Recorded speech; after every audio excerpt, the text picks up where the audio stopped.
전능하신 하나님, 오늘도 하나님을 바라보며 하나님의 은혜를 갈구하는 우리들에게 주님의 은혜 늘 주심을 감사합니다.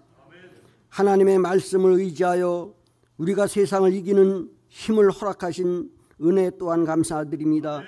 하나님의 전으로 나와 우리의 연약함을 고백하게 하심을 감사합니다. 예수님의 은혜로 우리가 죄를 사함 받아 싸우며 의롭다 인정받아 싸우니 주님의 사죄와 구속의 은혜에 늘 감사하게 하여 주시옵소서. 이 시간 삼위일체 되신 하나님께 드리는 예배가 늘 향기 있게 하시고 산 제사가 되게 하여 주시옵소서. 주께서 기뻐하시는 헌신이 되게 하시며 예배하신 은혜를 넘치도록 받는 이 시간 되게 하여 주시옵소서. 지난 한 주간도 돌이켜보건대 저희는 주님의 주신 생명의 감사함을 잊을 때가 많이 있습니다. 행동하였음을 고백하지 않을 수 없습니다. 저희 속에는 날로 새로져야 할 영혼보다 시들고 죽어가는 것들로 가득 차 있을 때가 많이 있습니다. 생명은 죄와 죽음과 함께 할 수 없음을 저희들 늘 깨닫는 저희들 될 수 있도록 인도해 주시옵소서. 아버지 하나님, 요즘 여러 가지로 어려운 세대에 하나님께서 함께하여 주시고 저희 교회가 늘 성령의 충만함을 덧입는 교회 되게 하여 주시옵소서. 진리의 빛을 밝게 비칠 수 있는 은혜 충만한 제단 되게 하여 주시옵소서. 미가의 다락방에 충만하게 임하셨던 성령의 역사하심이 오늘 이 자리에도 일어날 수 있게 하여 주시옵소서. 주님의 은혜를 사모하는 자들마다 주의 영으로 충만케 하여 주시고 성령의 말씀으로 늘 다시 태어날 수 있는 그러한 거듭남의 역사가 있게 하여 주시옵소서. 어떤 불의와도 차업하지 않게 하시고 주님을 담대히 증거하며 어떤 위험도 굴하지 않는 순교의 신앙이 우리들에게 있게 하여 주시옵소서. 믿지 않는 우리 이웃들에게도 주님의 사랑을 증거할 수 있도록 믿음을 더하여 주시옵소서. 사랑을 늘 실천할 수 있는 주님을 본받는 하나님의 자녀가 될 수 있도록 하나님 함께 주시옵소서. 아버지 하나님, 주님의 몸된 교회를 위해서 여러 가지로 헌신하는 많은 성도들이 있습니다. 하나님, 이 시간도 함께하여 주시고 늘 주님의 음성을 들으며 주님의 함께하는 강건한 삶을 살게 하여 주시옵소서. 귀한 목사님, 오늘도 영육간에 강건하게 하시고 이 시간 예배하신 말씀이 우리의 영혼을 새롭게 변화시키는 귀한 말씀이 될 수 있도록 능력으로 더하여 주시옵소서. 성령의 은혜를 심령 깊숙이 체험하고 다짐하는 이 시간 될 수 있도록 하나님 시종을 인도하여 주시옵소서. 거룩하신 예수님의 이름으로 기도드리옵나이다. 아멘.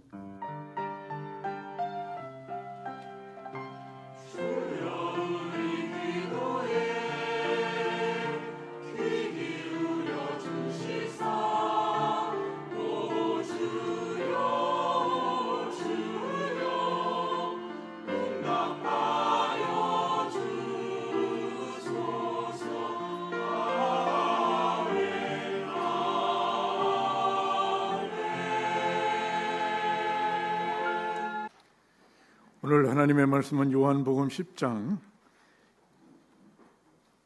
25절에서 37절 말씀이 되겠습니다. 우리 함께 교독하시겠습니다. 어떤 율법사가 일어나 예수를 시험하여 이르되 선생님, 내가 무엇을 하여야 영생을 얻으리이까?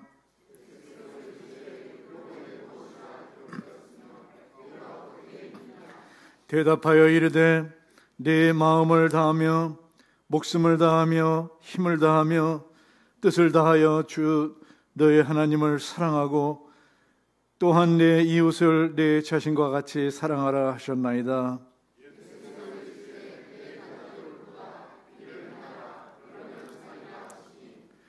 그 사람이 자기를 옳게 보이려고 예수께 여짜오되 그러면 내 이웃이 누구이니까?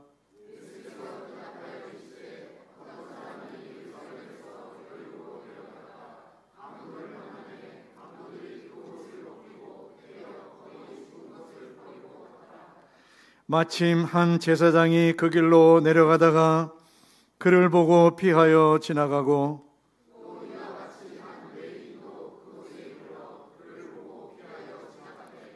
어떤 사마리아 사람은 여행하는 중 거기 이르러 그를 보고 불쌍히 여겨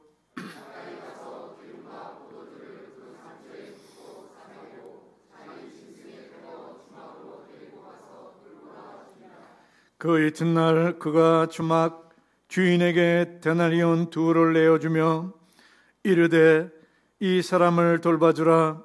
비용이 더 들면 내가 돌아올 때에 갚으리라 하였으니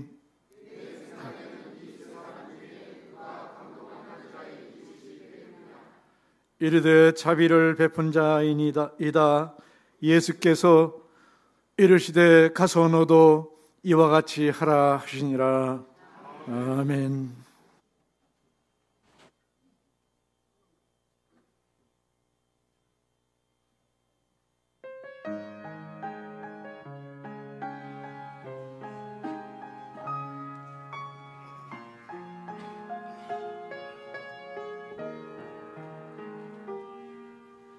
가진 계획 없어도 가진 능력 없어도 그래도 나를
교회의 사랑은 말이 아니라 행함에 있습니다.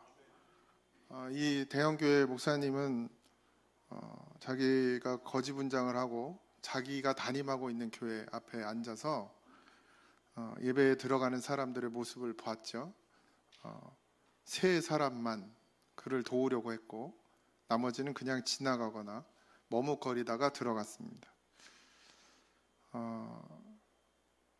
교회가 사랑을 말하지만 정작 사랑에 인색하고 사랑을 하지 않는 모습들을 많이 보게 됩니다. 우리가 오늘 말씀을 들으면서 정말 나는 그리스도의 사랑이 내 안에 있는지, 그리고 그 사랑을 나타낼 준비가 되어 있는지, 나는 그런 믿음을 가지고 있는지를 좀 점검하는 시간이 되었으면 좋겠습니다. 제가 이걸 할 수 없어서 그냥 영상을 보여드리는 거예요. 내가 거지분장하고 그럼 우리 장로님이 막 날 끌고 갈까 봐.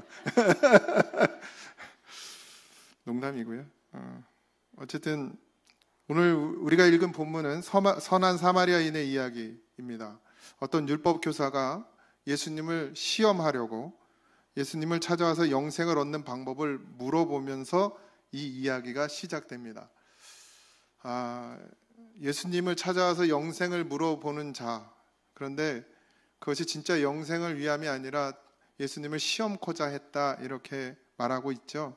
25절에 어떤 율법교사가 일어나 예수를 시험하여 이르되 선생님, 내가 무엇을 하여 영생을 얻으리까? 이렇게 질문합니다. 무엇을 해야 영생을 얻을 수 있습니까? 율법교사는 이미 그 답을 성경을 통해서 알고 있었습니다. 근데 예수님을 시험하려고 묻는 거예요. 예수님은 무슨 대답을 할지. 무엇을 해서 영생을 얻는다는 생각을 가지고 있습니다. 무엇을 해서. 영원한 생명, 우리가 영생, 영원한 생명, 구원의 은혜는 나로부터 시작되는 게 아닙니다. 내가 무엇을 해서 영생이 내 안에 들어오거나 구원의 은혜를 입는 것이 아니라 구원의 은혜, 영원한 생명은 주님으로부터 시작되는 것입니다. 내 힘이나 내 능력이 아니에요. 예수님은 이 율법교사의 의도를 모두 파악하고 있었습니다. 그래서 예수님이 이렇게 대답하죠. 예수님께서 대답하셨다. 제가 지금 읽는 것은 메시지 성경입니다. 26절에 예수께서 대답하셨다. 하나님의 율법에 어떻게 기록되어 있느냐? 하나님의 말씀에는 어떻게 기록되어 있냐 묻죠. 너는 그것을 어떻게 해석하느냐? 이렇게 묻습니다. 너가 어떻게 읽었느냐? 어떻게 해석하느냐? 이것이 중요한 것이 아니라 하나님 말씀을 어떻게 듣고 있는지, 그리고 내가 그것을 어떻게 행하고 있는지가 중요한 거예요. 듣는 것이 중요하고 아는 것이 중요한 것이 아니라 어떻게 그 알고 있는 것을 행하느냐죠. 율법 학자는 모든 걸 다 알고 있었어요. 어떻게 영생을 얻는지.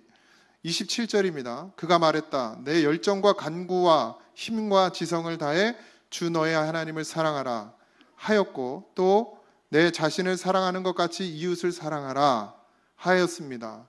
그렇게 하면 영생을 얻을 수 있습니다. 벌써 알고 있었죠. 근데 굳이 예수님한테 와서 시비를 거는 거죠. 물어보는 거죠. 자긴 다 알고 있었어요. 모든 것을 다 쏟아서 너의 하나님을 사랑하라는, 그리고 내 자신을 사랑하는 것처럼 이웃을 사랑하는 것, 이것이 영생의 비결인 거예요. 그러니까 하나님을 사랑하는 마음인데 그냥 사랑합니다 이 말이 아니라 내 모든 걸 다 쏟아 부어서 하나님을 사랑해야 된다. 쏟는 것은 행위예요. 그리고 내 몸과 같이, 내 자신을 사랑하는 것 같이 내 이웃을 사랑하라 그랬어요. 세상에서 모든 사람들은 다 자기를 사랑합니다. 그 누구보다 자기를 사랑해요. 모성애는 조금 다를 수 있겠지만 보통은 팔이 안으로 굽고 이웃보다는 가족보다는 어떻게 해요? 나를 더 사랑하는 게 보통 인간들입니다. 그런데 하나님께서는 하나님의 말씀에는 그렇게 써져 있어요. 주 너의 하나님을 사랑하라고, 다 쏟아낼 만큼 다 쏟아내서 사랑하라고. 내 자신을 사랑하는 것 같이, 이건 말려도 안 되는 거예요. 자기 사랑하는 건 너무 강하잖아요. 그렇게 이웃을 사랑하라, 내 몸과 같이 사랑하라는 거죠. 그렇게 적혀 있었어요. 그러니까 예수님이 이렇게 말합니다. 예수님께서 이르시되 내 답이 옳도다. 이를 행하라. 그리하면 내가 살리라. 그러니까 영생을 어떻게 얻는다고요? 네가 알고 있는 그거, 하나님을 사랑하고 이웃을 사랑하는 그것을 어떻게 하라고요?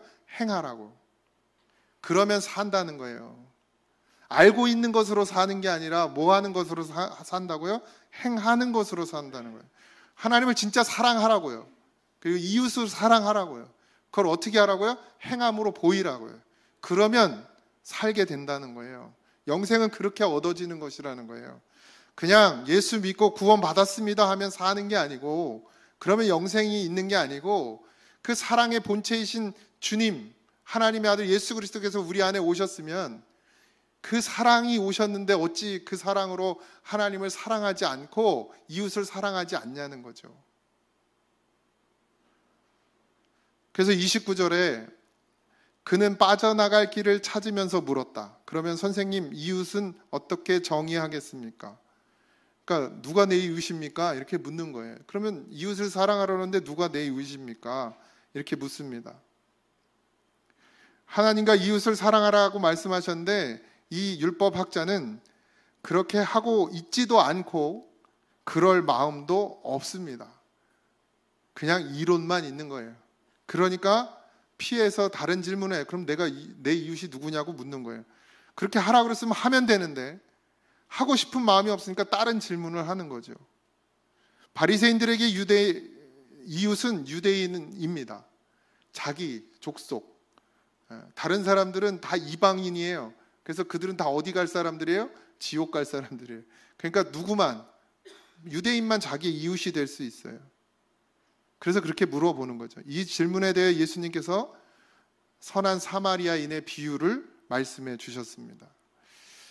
한 여행자가 있었습니다. 예루살렘에서 여리고로 내려가는 길에 거기는 골짜기도 많고 사방에 노상 강도들이 매복했다가 수시로 지나가는 여행객들을 공격해서 강도질을 하는 그런 길이었습니다. 다 아는데도 그 길을 갔어요. 혼자. 이 여행자는 홀로 그 길을 가게 되었고 강도를 만나게 되었습니다. 결국 강도들은 이 사람의 물건을 빼앗고 옷까지 벗기고 죽을 만큼 때린 후에 놓아두고 가버렸습니다. 근데 마침 그 시간에 제사장이 그 옆을 지나갑니다. 제사장 레위인은 유대인들에게 율법을 가르치는 사람들이에요. 율법을 가르쳐 줄 뿐만 아니라 그것을 반드시 지켜야 되는 사람들입니다. 목사 같은 사람입니다. 목사 같은 사람. 말해놓고 나는 안 지키면 안 되잖아요. 그런데 이들은 하나님을 내 열정과 간구와 힘과 지성을 다해서 주 너의 하나님을 사랑하고 내 자신을 사랑하는 것 같이 이웃을 사랑하라는 그 율법을 알고 있으면서도 그들은 그냥 그 옆을 지나갑니다. 심지어 유대인이 그렇게 다쳐서 죽어가고 있는데도 말이에요. 자기들의 이웃이라고 생각하는 유대인들이. 그들은 하나님의 말씀을 잘 알고 있는 자들입니다. 그런데 알고만 있는 게 문제예요. 머리로, 지식으로만 알고 있는 것. 이건 믿음이 아닙니다.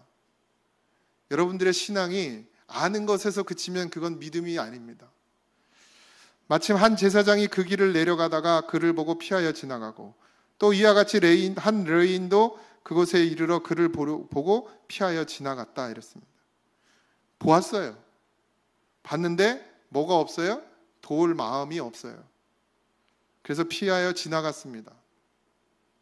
우리가 그 제사장과 레위인을 나쁜 사람이라고 손가락질할 수 있겠습니까? 우리의 모습도 별반 다르지는 않을 거란 생각이 듭니다. 왜냐하면 다른 사람을 돕는다는 것, 내가 손해봐야 되고 내가 내 것을 어쨌든 손해봐야 되고 내게 또 대려 어려움이 생길 수도 있고 아까 말씀드린 것처럼 그것은 강도들이 많은 곳이에요. 내가 그 사람을 돕다가 또 강도를 당할 수도 있고 그러니까 우리의 삶 가운데서 그걸 행한다는 건 사실 쉽지 않죠. 그래서 우리도 안 하는 거죠. 다 귀찮으니까. 우리는 다른 사람에게 해만 끼치지 않고 살면 잘 사는 것이라고 생각을 해요. 그래서 가끔 얘기 듣다 보면 그래도 저는 우리 그이는요 법 없이도 살아요. 천국 가야 된다고 착하다고 남한테 해 한 번 안 끼쳤다고 막 그렇게 얘기하는 걸 제가 가끔 듣는데 그냥 그렇게 살면 잘 사는 거라고 생각해요. 근데 그것은 뭐예요? 이기적인 거예요. 이기적인 믿음. 우리가 가지고 있는 믿음은 믿음이지만 이기적인 믿음입니다. 자신을 희생하면서까지 남을 도와주고 싶은 생각은 없는 거예요. 자기가 손해보면서까지 남을 위해 살고 싶지는 않은 거예요. 믿음이라고 하지만 결국 그 믿음은 죽은 믿음이고, 사랑이라고 하지만 결국 그 사랑은 행함이 없는 죽은 사랑이 되는 것입니다. 피하여 지나갔다 그랬습니다. 메말라 있습니다. 당장 자신들이 불편하고 힘들어서 피하는 거죠. 근데 그 피함이, 그 불편함이 나중에 주님 앞에 서면 부끄러움이 될 수 있습니다. 내 안에 하나님의 사랑이 뜨겁게 살아있을 때, 그럴 때 이웃도 사랑할 수 있는 힘이 생깁니다. 우리가 착하고 여유 있어서 남을 돕는 게 아니에요. 돈이 많아서, 부자라서, 가진 것이 많아서, 아니면 시간이 있어서 그래서 남을 돕는 게 아닙니다. 교회는 성령 충만을 받았을 때 그 마음 중심이 이제 이웃을 향해 가게 되어 있습니다. 우리가 선교하고 봉사, 구제하는 이 모든 것들은 먼저 우리가 성령의 충만함을 입어야 합니다. 그때 시작될 수 있어요. 물론 헌금 들어오니까 좀 떼서 할 수는 있지만 그걸 선교라고 할 수 없고 그걸 구제라고 할 수 없습니다. 마지막으로 지나가던 사마리아인의 모습은 달랐습니다. 주님은 이 사마리아인을 통해서 그 율법 학자에게 답을 줍니다. 어떤 사마리아 사람은 여행하는 중 거기 이르러 그를 보고 어떻게 했다고요? 불쌍히 여겼다 그랬습니다. 불쌍히 여기는 마음이 먼저 생기는 거예요. 국률한 마음. 이건 예수님의 마음입니다. 사람의 마음이 아니에요. 불쌍한 마음이 든다는 것은 그 안에 하나님에 대한 사랑이 가득하다는 증거예요. 그리고 도왔다는 것은 열매입니다. 그냥 단순히 내가 불쌍히 여기는 마음으로 끝나는 것이 아니라 이제 그에게로 다가가고 그에게로 손을 내밀고 내가 가진 것으로 그에게 부어줍니다. 이것이 열매예요. 거기가 돼야 열매입니다. 아, 불쌍한 마음 있어. 이건 열매가 아니에요. 그건 그냥 거기서 끝나면 소멸되어 없어져 버립니다. 여러분들 마음 가운데 그 사랑이 소멸되어 없어진다면 하나님이 우리에게 부어주신 사랑도 소멸되어 없어지는 것입니다. 우리가 행할 때, 우리 안에 있는 그 사랑을 행할 때 비로소 하나님의 부어진 사랑이 더 충만해지는 것입니다. 그 안에 하나님에 대한 사랑이 가득하고, 그리고 그 나가서 돕는, 손을 내미는 그것이 사랑의 열매라고 말씀드렸는데, 결국 이 누워서 죽어가는 이 유대인은 그 상황 가운데 뭐라고 했겠어요? 기도했겠죠. 하나님께 살려달라고. 힘이 있어서 소리를 낼 수 있었다면 사람들에게 살려달라고 했겠지만 이제 그럴 소리 낼 힘도 없을 만큼 죽어가고 있으니 마지막으로는 뭐 했겠습니까? 인간이 자기 힘으로 안 되면 그 다음에 누굴 찾아요? 그때 이제 하나님 찾는 거예요. 왜? 속으로 찾을 수 있으니까. 소리 안 내도. 그래도 하나님은 찾아오시니까요. 사람들은 들리는 소리가 있어야 찾아오지만. 그래서 그가 기도했겠죠. 하나님 나 좀 살려주세요. 나 지금 죽어가고 있어요. 나 좀 도와주세요. 그랬더니 하나님께서 누구를 보내요? 제사장을 보내는 거예요. 근데 제사장은 하나님의 말씀에 응답하지 않습니다.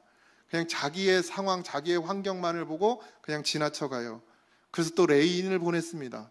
그랬더니 그도 믿음으로 서 있지 않으니까 그냥 지나쳐 버립니다.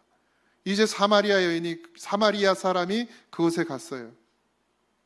그리고 불쌍한 마음이 들었고 그가 그 누워있는 유대인의 기도에 응답하는 사람이 되었습니다. 응답자가 되었어요. 그래서 이웃을 사랑하는 증거를 나타냈습니다. 어떻게 했어요? 가까이 가서 기름과 포도주를 그 상처에 붓고 싸매고 자기 짐승에 태워 주막으로 데리고 가서 돌보아 주니라. 여행을 가니까 뭔가 나귀가 됐든 말이 됐든 뭔가를 탔겠죠. 근데 그 타던 나귀에게 내려서 그 다친 사람을 거기에 태우고 자기는 걸어서 주막까지 가게 됩니다. 그 이튿날 그가 주막 주인에게 데나리온 2를 내어주며 이르되 이 사람을 돌보아 주라. 비용이 더 들면 내가 돌아올 때 갚으리라 하였으니. 자기의 것을 다 사용해서 이 사람을 돕습니다. 알지도 못하는 사람이에요. 심지어 유대인입니다. 근데 그를 도와요. 이 2 데나리온이라는 돈은 이틀의 품삯을 말합니다. 한 데나리온은 한 사람의 품삯인데 지금으로 말하면 10만 원에서 한 15만 원 정도 되겠죠. 10만 원으로 쳤을 때 그 당시 숙박비가 20분의 1 데나리온이었어요. 그러니까 10만 원을 20분의 1로 나누면 5천 원 정도. 맞나요? 제 계산이? 이과 나오신 분들? 5천 원 정도. 그러니까 하루 숙박비가 5천 원인데 이 사람이 20만 원을 내놨으니까 그 돈으로 숙박도 해결하고 먹을 것도 해결하고 그 다음에 치료할 것도 해결하게 했습니다. 그리고 끝난 것이 아니에요. 이 돈이 모자라면 돌아와서 다시 나머지를 지불하겠다라고 얘기합니다. 사마리아인은 자기가 가지고 있는 것을 다 털어서 도와준 거예요. 예수님의 말씀을 듣는 사람들에게 지금 예수님이 이 말씀을 하셨을 때, 이 이야기를 했을 때 그것을 듣는 사람들은 유대인들이었습니다. 그들에게는 정말 이 말은 좀 충격이었어요. 왜냐하면 사마리아인이 유대인을 도왔다라는 것은 말도 안 되는 일이었습니다. 그 당시에.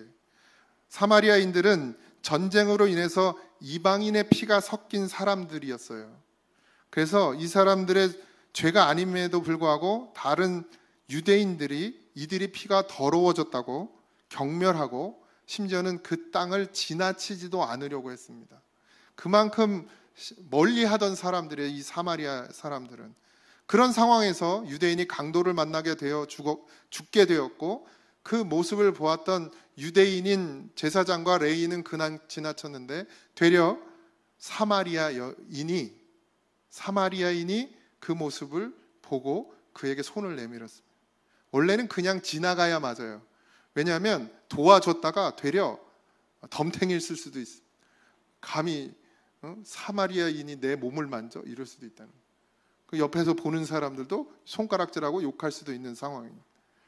무조건 돕는 게 아닐 수도 있습니다. 여러 가지 상황들로 되려 그냥 지나쳐 가야 될 사람은 사마리아인이었어요. 근데 36절 내 생각에는 이 세 사람 중에 누가 강도 만난 자의 이웃이 되겠느냐. 이 율법 학자는 이 지금 예수님이 하신 얘기가 아주 불편했습니다. 사마리아인이 유대인을 도왔다. 그래서 사마리아인입니다 라고 말하지도 않고 그냥 이르되 자비를 베푼 자니이다 이렇게 얘기해요. 사마리아인이라는 걸 입에도 붙이고 싶지 않았던 거예요. 그래서 그냥 자비를 베푼 사람이 선한 이웃입니다. 참 이웃입니다. 이렇게 얘기했어요. 예수께서 이르실 때 가서 너도 어떻게 하라고요? 이와 같이 해라. 사마리아인이 한 일은 현실에 일어날 수 없는 것처럼 보입니다. 아까 그 목사님이 거지 옷을 입고 있을 때처럼 아무도 돌아보지 않고 그냥 예배의 자리에 들어가는, 현실에서는 일어나기 어려운 일, 심지어는 그냥 거지에 불과하지만 이들의 관계는 너무 다르죠. 사마리아인과 유대인은 그런 관계에서 돕는다는 것, 진짜 이웃이 된다는 건 말도 안 되는 일입니다. 근데 십자가의 사랑이 그런 현실적으로 가능하지 않은 일인데 일어난 일이에요. 독생자 예수 그리스도가 우리 같은 죄인을 위해 죽으심으로써 우리를 자녀 삼아 주신 것, 이것은 정말 현실 속에서는 일어날 수 없는 정말 희귀한 일인데 그것이 우리 앞에 놓여져 있습니다. 우리는 모두 무모하게 혼자 인생길을 가다가 강도를 만나게 돼요. 아까 얘기한 것처럼 뻔히 알고 있는 길인데도 가죠. 여러분도 이 땅에 살면서 이 땅을 쫓아가면 어떻게 될 건지 뻔히 아는데도 계속해서 이 땅만을 쫓아가는 우리의 모습과 같습니다. 혼자 살려고 이리저리 굴러다니다가, 세상에 굴러다니다가 사단의 노예가 돼요. 죄의 노예가 됩니다. 결국 멸망으로 가는 그런 길을 걸어가게 돼요. 그 속에서 그렇게 죽어가던 그 속에서 선한 사마리아인으로 우리에게 찾아오신 분이 바로 예수님입니다. 예수 그리스도는 우리의 유일한 구세주가 되셨고 우리를 용서하셨고 우리를 위해서 죽어주셨어요. 그렇게 죽어주셨을 뿐만 아니라 지금도 선한 목자가 되셔서 끝까지 우리를 인도해 주고 계십니다. 선한 이웃은 예수 그리스도입니다. 우리는 모두 그 예수님의 한없는 사랑을 지금 받고 있습니다. 가지 말라고 하는 길, 가면 위험한 길이라고 그렇게 말씀을 하셔도 가는 우리를 하나님은 알면서도 또 지키시고 또 보호하시고 또 다시 그 상처를 싸매어 주시는 분이에요. 사마리아인은 하나님을 바라봄으로 이 모든 것을 극복합니다. 유대인들이 자기를 얼마나 미워하고 자기를 경멸하는지 알면서도 사마리아인은 하나님만을 바라보고 이 모든 상황을 넘어서서 그 사랑을 열매로 나타냅니다. 의지적인 믿음으로는 안 되는 거예요.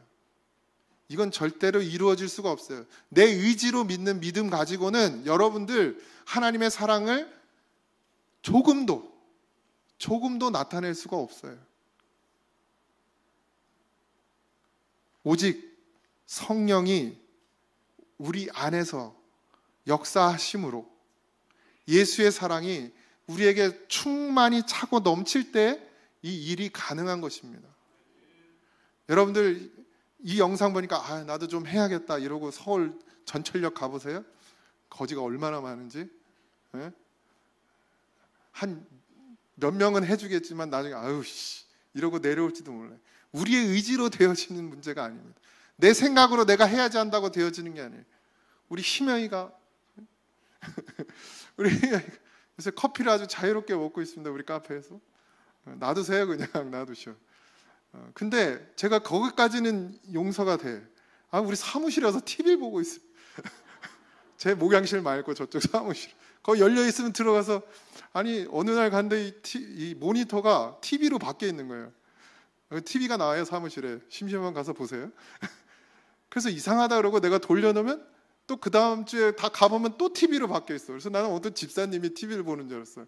근데 우리 희명이가 거기가 열려 있으면 들어가서 TV를 틀어서 보더라고요. 근데 그건 용서가 안 되는 거예요. 그건 용서가 안 돼. 그게 뭐라고? 당장 이거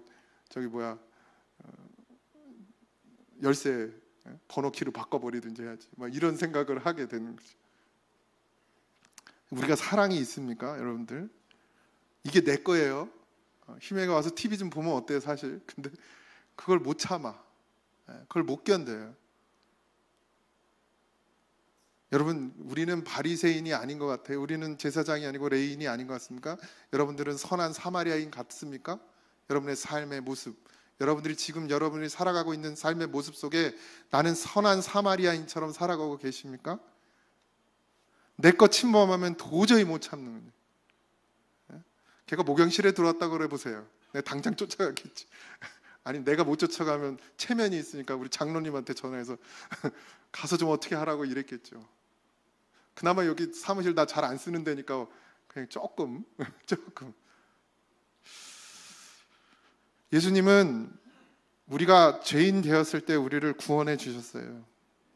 우리가 피가 철철 흐르는 죄로 사망으로 죽어가는 우리 그 모습일 때 예수님은 선한 사마리아인처럼 그렇게 우리에게 다가와 주셨습니다. 근데 그렇게 해서 그렇게 해서 살아난 우리는 정말 그 사랑을 전하고 있습니까? 사랑할 수 있는 힘은 내 힘이 아니고 내 안에 주님께서 힘을 주시는 것입니다.